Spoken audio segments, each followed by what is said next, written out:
Bonjour, cette vidéo portera sur la façon dont les taxes de vente, la TPS et la TVQ sont traitées dans un QuickBooks. Donc, d'un seul coup, on peut voir ici qu'il y a un seul compte de taxes à payer.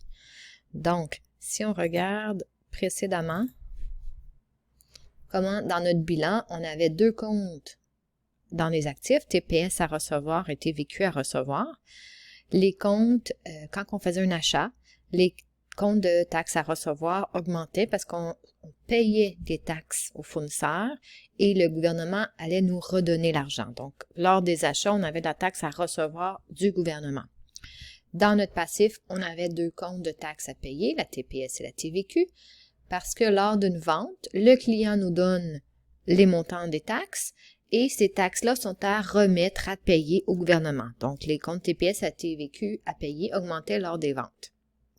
Comment c'est fait dans QuickBooks?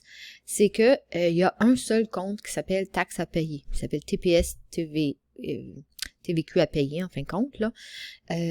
Donc, taxes à payer, un seul compte dans le passif qui regroupe l'ensemble de ce qu'on doit au gouvernement. Donc, c'est ici le montant remis au gouvernement lorsqu'on va faire la remise des taxes. Lorsqu'on va faire la remise des taxes, on va calculer. Donc, mon entreprise, elle doit donner 45 $ au gouvernement, mais le gouvernement va me donner 15. Donc, si on fait 45 moins 15, on va donner seulement 30 $. Donc, on devait donner 45 moins les 15, on donne seulement 30. Mais le seul compte de taxes dans QuickBooks, il fait le calcul tout de suite. Donc, à tout moment, on peut regarder dans notre passif, puis voir quel est le montant d'argent qu'on doit remettre au gouvernement dans la prochaine déclaration de taxes. Donc, d'un point de vue gestion, c'est beaucoup plus facile, c'est beaucoup plus simple parce que la personne n'a pas à faire la différence des quatre comptes. Pourquoi est-ce qu'ils ont choisi le compte de passif au lieu du compte d'actif? Bien, c'est parce que dans une entreprise, habituellement, les taxes à payer sont plus grosses que les taxes à recevoir. Parce que les taxes à payer, c'est sur les ventes. Les taxes à recevoir, c'est sur les achats. Et l'entreprise, là, si elle veut être rentable, elle n'a pas le choix d'avoir plus de ventes que d'achats. Sinon, elle n'est pas rentable. Donc, ça peut arriver que l'entreprise, au net, elle ait des taxes à recevoir du gouvernement, mais ça l'arrive très rarement. Donc, on voit une entreprise ici, salon de coiffure fait des ventes de 80 000. Il y a différentes charges, donc ces charges sont plus petites. Donc, elle va avoir des taxes à remettre au gouvernement. Dans quel moment est-ce que les produits pourraient être plus petits? Bien, quand ça va pas bien ou quand c'est une nouvelle entreprise. Par exemple, dans le temps du COVID, si le salon de coiffure est fermé, oups, plus de revenus, il est fermé, mais il faut quand même payer le loyer, il faut quand même payer un petit peu d'électricité si c'est l'hiver pour au moins pas qu'on dirait que l'eau gèle dans les tuyaux. Donc, on va avoir des achats sur lesquels on va payer des taxes, mais pas de produits. Donc là, à ce moment-là, on aurait des taxes à recevoir du gouvernement qui seraient plus hautes, mais ça n'empêche pas le fait que ici, dans ce cas-là, on aurait un passif négatif. Donc, un passif négatif nous indiquerait qu'on a des taxes à recevoir.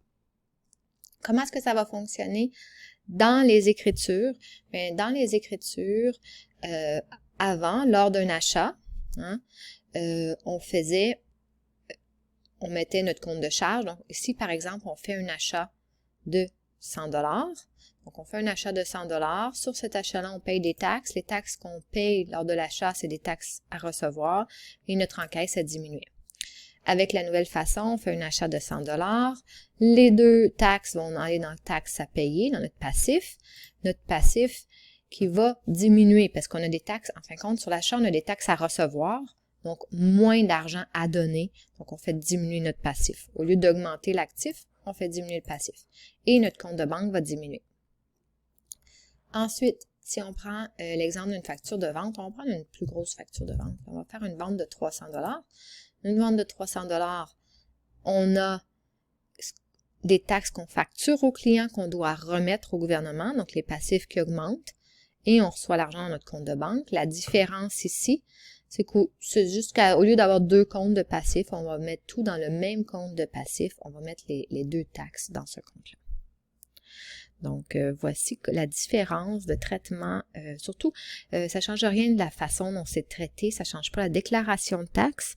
Dans la déclaration de taxes, effectivement, on a besoin des montants spécifiques de TPS à recevoir, de TVQ à recevoir, TPS à payer, TVQ à payer séparément. Mais même si dans le grand livre, QuickBooks a seulement un compte de taxes, il garde toute cette information-là de taxes séparées pour pouvoir donner cette information-là pour faire la déclaration de taxes. Donc, il y a une section dans QuickBooks de déclaration de taxes, un rapport pour la déclaration de taxes, et c'est ce rapport-là qu'on va utiliser pour remplir la déclaration de taxes. On fera une autre petite vidéo là-dessus, mais je pense que rapport sommaire, on fera une autre petite vidéo là-dessus, comme ça, celle-là, elle reste simple. Donc, merci beaucoup. Bye bye.